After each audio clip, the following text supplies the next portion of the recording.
मनेंद्रगढ़ से बड़ी खबर आपको बता रहे हैं। यहाँ पर अल्टीमेटम के आदेश से भड़के एनएचएम कर्मचारी राज्यपाल से की इच्छा मृत्यु की मांग का शासन मांग पूरी करने के बजाय धमकी दे रहा है। इससे अच्छा है कि हमें इच्छा मृत्यु की अनुमति दी जाए, शासन कुछ भी कार्रवाई करे, हम डरने वाले नहीं हैं। तो एनएचएम कर्मचारी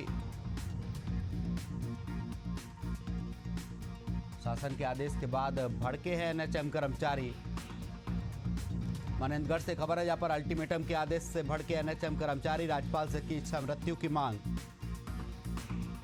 का शासन मांग पूरी करने के बजाय धमकी दे रहा है। इससे अच्छा है कि हमें इच्छा मृत्यु की अनुमति दी जाए, शासन कुछ भी कार्रवाई करे, हमें डरने वाले नहीं हैं।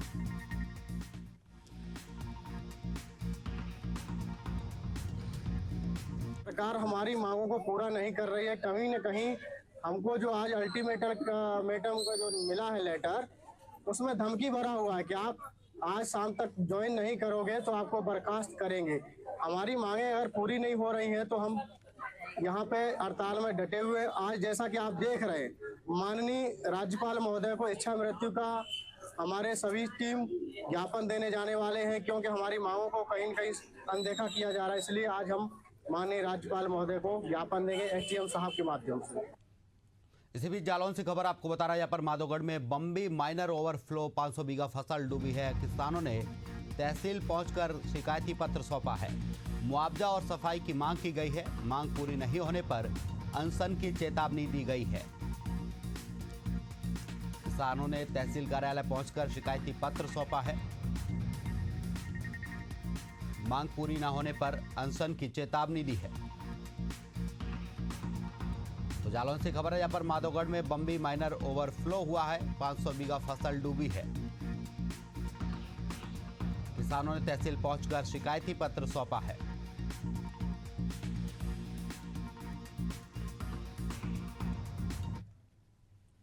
इसी बीच बड़ी खबर आपको नगरी से बता रहे हैं, यहाँ पर उफनते नाले में बह गया बाइक सवार। थोड़ी दूर जाकर खुद तैरकर बाहर निकला है। बरसात में अक्सर अचानक बढ़ जाता है नाले का जल स्तर। तो आप तस्वीरों में देख सकते हैं एक बाइक सवार जैसे नाले में बहता हुआ दिखाई दे रहा है। हालांकि थोड़ी दूर जाकर वो तैरकर बाहर निकला है। उफनते नाले में बह गया बाइक सवार, थोड़ी दूर जाकर खुद तैरकर बाहर निकला है। बरसात में अक्सर अचानक बढ़ जाता है नाले का जल स्तर।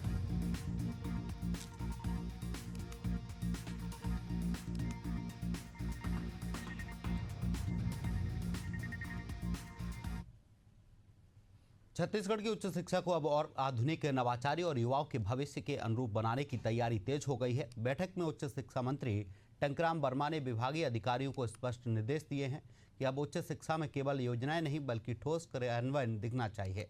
बैठक में स्टेट हायर एजुकेशन प्लान पानी SHEP नई शिक्षा नीति 2022 का क्रियान्वयन, रूसा फंड से प्रशिक्षण कार्यक्रम और डिजिटल इंफ्रास्ट्रक्चर को लेकर अहम चर्चा हुई। मंत्री वर्मा ने विशेष रूप से बस्तर और सरगुजा जैसे जनजातीय और नक्सल प्रभावित इलाकों में उच्च शिक्षा के विस्तार को प्राथमिकता देने के निर्देश दिए हैं।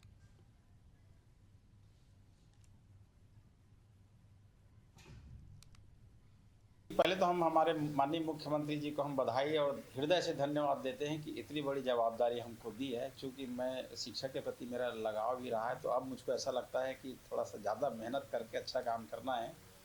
और हमारा ये है उद्देश्य कि छत्तीसगढ़ में शिक्षा की गुणवत्ता में सुधार हो और जो राष्ट्रीय शिक्षा नीति जो लागू है उस पर हम काम करें। हमारे युवाओं को पढ़ाई के साथ साथ हम रोजगार से भी जोड़ें और बच्चों में गुणवत्ता पैदा करने के लिए हमारा एक योजना है कि हम प्राध्यापक को भी समय समय पर हम वहाँ पे ट्रेनिंग देंगे। एक हमारा नियमित ट्रेनिंग सेंटर होना चाहिए।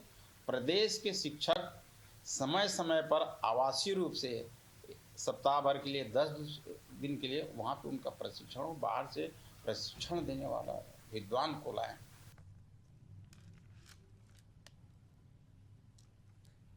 कांग्रेस की वोट चोर गद्दी छोड़ पदयात्रा को लेकर सियासत तेज हो गई है। मामले में बीजेपी विधायक और पूर्व मंत्री अजय चंद्राकर ने कांग्रेस पर बड़ा हमला बोला है। उन्होंने कहा कि कांग्रेस को अब किसी संवैधानिक संस्था पर विश्वास नहीं है। कांग्रेस के पास जनहित के मुद्दे नहीं बचे और लगातार चुनावी हार से पार्टी बौखला चुकी है। इसके अलावा अजय चंद्राकर ने राहुल गांधी और सचिन पायलट पर भी तंज कसने के साथ विभिन्न मुद्दों पर बात रखी है।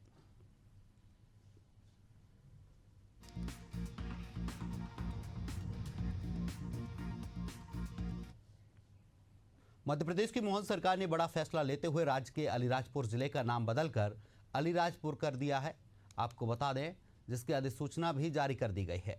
ऐसे में अब इस मामले पर सियासत शुरू हो गई है। कांग्रेस प्रवक्ता भूपेंद्र गुप्ता ने कहा कि सरकार को लगता है कि नाम बदलने से विकास होता है। नाम अब अलीराजपुर हो गया है तो आली भी उर्दू शब्द है, अब इसका नाम बदलने के लिए भी किसी और को आना पड़ेगा। इधर कांग्रेस के आरोपों पर भड़के बीजेपी विधायक रामेश्वर शर्मा ने कहा कि मूल दस्तावेज में जो नाम था उसे ज्यों का त्यों हमारी सरकार ने सामने लाकर रखा है। वर्तनी में अशुद्धता के कारण नाम में बदलाव हुआ था। इतिहास के आधार पर नाम रखा गया था, पर किसी के पेट में दर्द होता है तो होता रहे।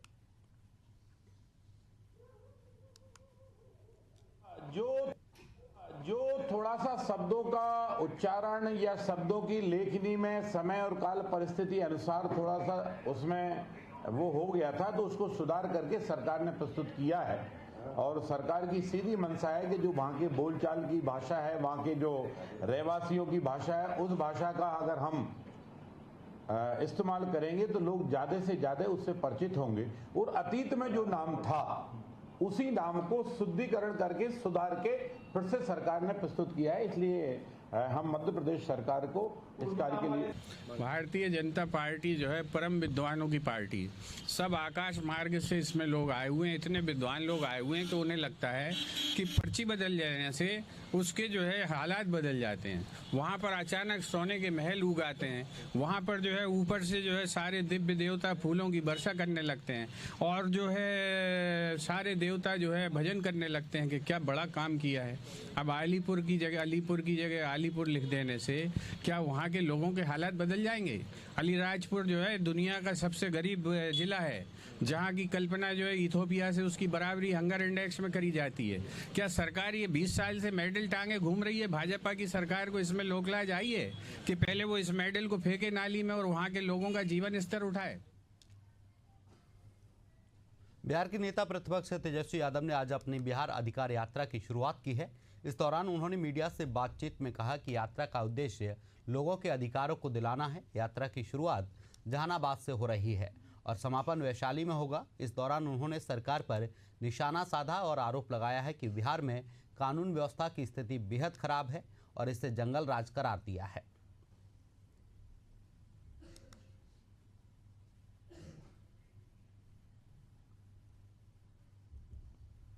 खबर देहरादून से है, जहां पौधा स्थित देवभूमि इंस्टीट्यूट परिसर में जल भराव की स्थिति देखने को मिली है। इंस्टीट्यूट में 200 छात्र छात्राएं फंसे होने की सूचना मिलने पर एसडीआरएफ की टीम मौके पर पहुंची और तत्काल रेस्क्यू अभियान चलाया गया है, जिसके बाद सभी छात्रों को बाहर निकालकर सुरक्षित स्थान पर पहुंचाया गया है।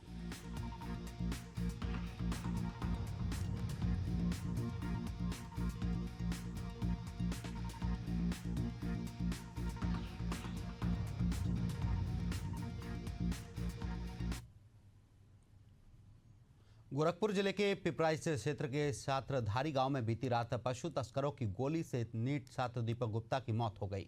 सुबह होते ही परिजनों और ग्रामीणों ने विरोध स्वरूप चटभट्टा चौराहा जाम कर दिया और पथराव किया है। इस दौरान एसपी नॉर्थ और पिपराइच के एसओ घायल हो गए हैं। ग्रामीणों का आरोप है कि पुलिस की देरी और लापरवाही के कारण दीपक की जान बचाई नहीं जा सकी है। ग्रामीण गिरफ्तारी और मुआवजे की मांग पर अड़े हैं। पुलिस ने सबको कब्जे में लेकर मामले की जाँच शुरू कर दी है।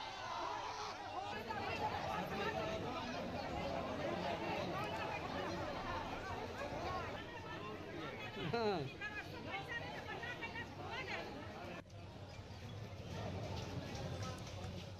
25 साल में नक्सलवाद और धर्मांतरण जैसे मुद्दों के बीच एक और मुद्दा जो लगातार छत्तीसगढ़ की सियासत में गर्माता रहा है, वो है शराबबंदी। 2018 में कांग्रेस ने शराबबंदी का वादा किया, उन्हें जीत भी मिली, लेकिन शराबबंदी कहीं नहीं दिखी। वहीं अब सत्ता में बीजेपी है, ऐसे में कांग्रेस के हाथ शराबबंदी का वही पुराना और तगड़ा मुद्दा लग गया है। इस कड़ी में आबकारी मंत्री लखनलाल देवांगन के एक बयान ने सियासी पारा हाई कर दिया है। क्या है पूरा मामला, आइए जानते हैं।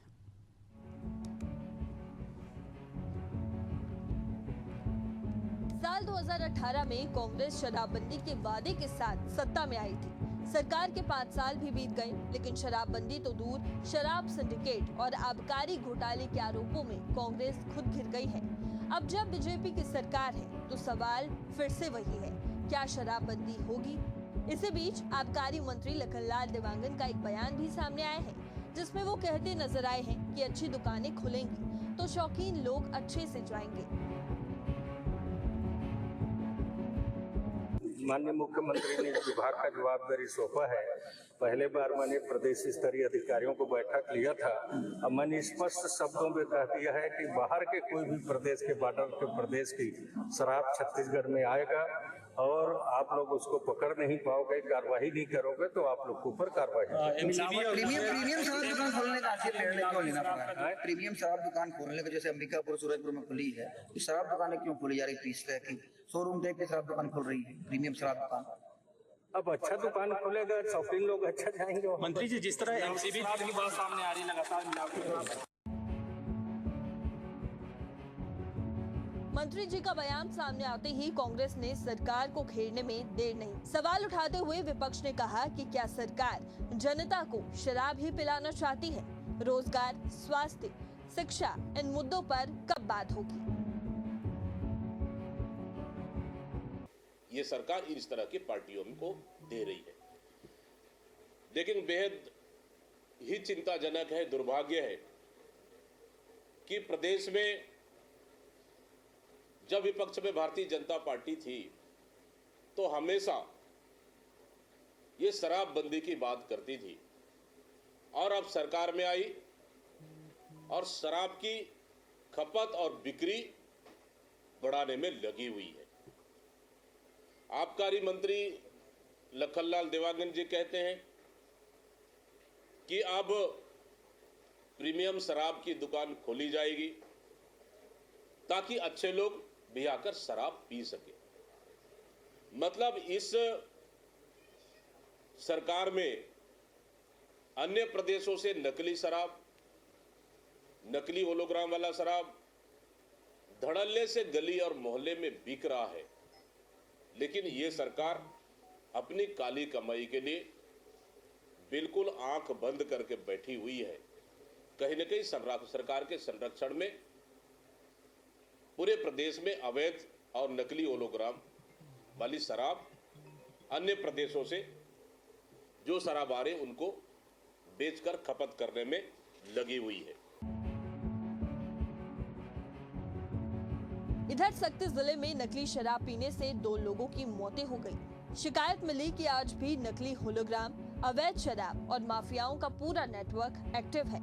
आबकारी मंत्री ने कलेक्टर एसपी को कार्रवाई के निर्देश दिए हैं, लेकिन सवाल वही है, एक तरफ मौतें, दूसरी तरफ प्रीमियम शराब की दुकानें। ऐसे में बड़ा सवाल ये है कि क्या सरकार शराब से सिर्फ राजस्व देखती है या जनता की सेहत और समाज की फिक्र भी करती है? क्या शराबबंदी पर दोहरी राजनीति की सजा जनता को मिल रही है? और सबसे बड़ा सवाल ये है कि शराबबंदी सिर्फ चुनावी जुमला है या कभी जमीन पर भी उतरेगी? एशियन न्यूज के लिए रायपुर से शशिकांत साहू की रिपोर्ट।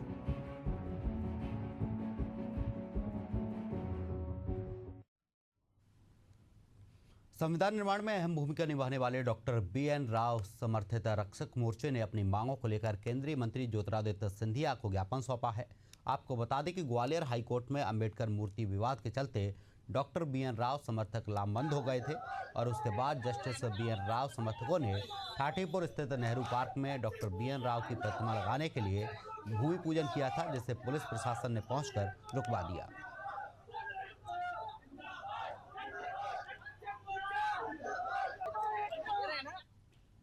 बिहार के बेतिया पुलिस को बड़ी कामयाबी मिली है, जहां मैच 6 घंटे में 6 वर्षीय मासूम आर्यन के अपहरण की गुत्थी पुलिस ने सुलझा ली है और उसे सकुशल बरामद कर लिया है। आरोपी बच्चे को बहला फुसला कर ले जाया जा रहा था, जिसकी जांच के लिए पुलिस ने विशेष जांच टीम का गठन किया था।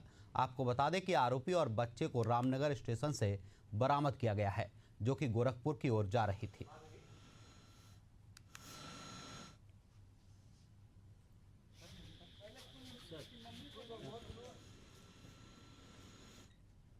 प्रधानमंत्री नरेंद्र मोदी के जन्मदिन के अवसर पर भोपाल के हाट बाजार में मुख्यमंत्री डॉक्टर मोहन यादव ने स्वदेशी मेले का शुभारंभ किया है। इस दौरान सीएम ने कहा कि कल का दिन खास है। प्रधानमंत्री के जन्मदिन को सेवा पखवाड़े के रूप में मनाया जाएगा। महिलाओं की सभी प्रकार की जांच पूरे प्रदेश में होगी। सीएम डॉक्टर मोहन यादव ने स्वदेशी का जिक्र करते हुए कपास उत्पादक किसानों की भी तारीफ की। साथ ही सरकार के संकल्प को भी दोहराया है।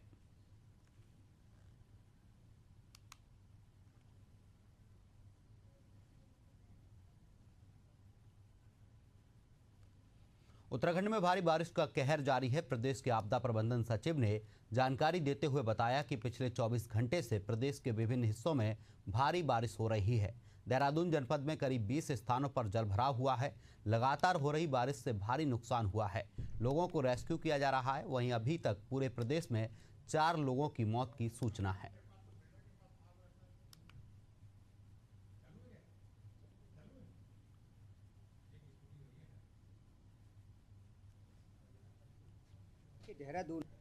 देहरादून में बहुत ज़्यादा बरसात हुई है और सहस्त्रधारा के क्षेत्र में तो 264 मिलीमीटर बरसात दर्ज की गई है पिछले लगभग 24 घंटे में। इसके आसपास के क्षेत्रों में भी बहुत अधिक बरसात हुई है। बहुत अधिक बरसात होने के कारण देहरादून जनपद में करीब 20 स्थानों पर जलभराव की स्थिति उत्पन्न हुई है, जहां से लोगों को इवैक्यूएट करना पड़ा है या लोगों को हटाना पड़ा है। कई जगह 2 जगह पुल बहे हैं, हमारे 3-4 जगह रास्ते बंद हुए हैं, कुछ जगह कटाव हुआ है, पुलिया बही हैं। इस तरह से काफ़ी नुकसान हुआ है।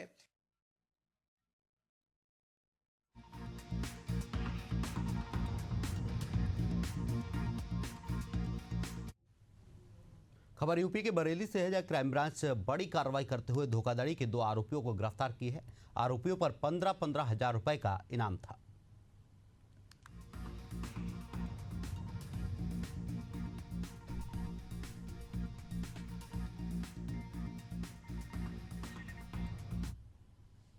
तथा जिसमें पूर्व में 6 अभियुक्त गिरफ्तार कर जेल भेजे जा चुके थे। उपरोक्त अभियोग में 2 अभिगण अबरार व सलीम लंबे समय से फरार चल रहे थे तथा जिनकी गिरफ्तारी हेतु वरिष्ठ पुलिस अधीक्षक बरेली महोदय द्वारा 15-15 हजार के इनाम भी घोषित किए गए थे, को आज दिनांक 15 सितंबर को थाना भोजीपुरा क्षेत्र से क्राइम ब्रांच बरेली द्वारा गिरफ्तार किया गया है। प्रकरण में अग्रिम विधिक कार्रवाई प्रचलित है।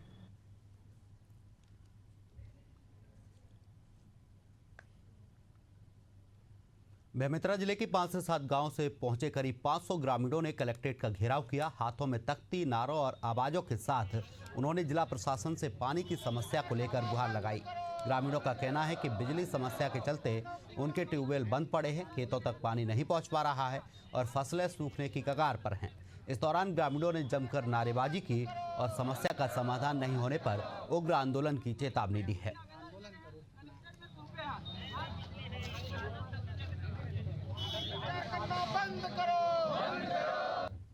जो बालसमुंद सब स्टेशन है उसके सब स्टेशन से सभी गांव से लगभग सभी आदमी आए हैं और हम लोग बिजली के संबंध से आए हैं। बालसमुंद सब स्टेशन से बिजली के संबंध से आए हैं। लगातार धान बुआई हुई तब से लगातार बिजली कटौती की जा रही है।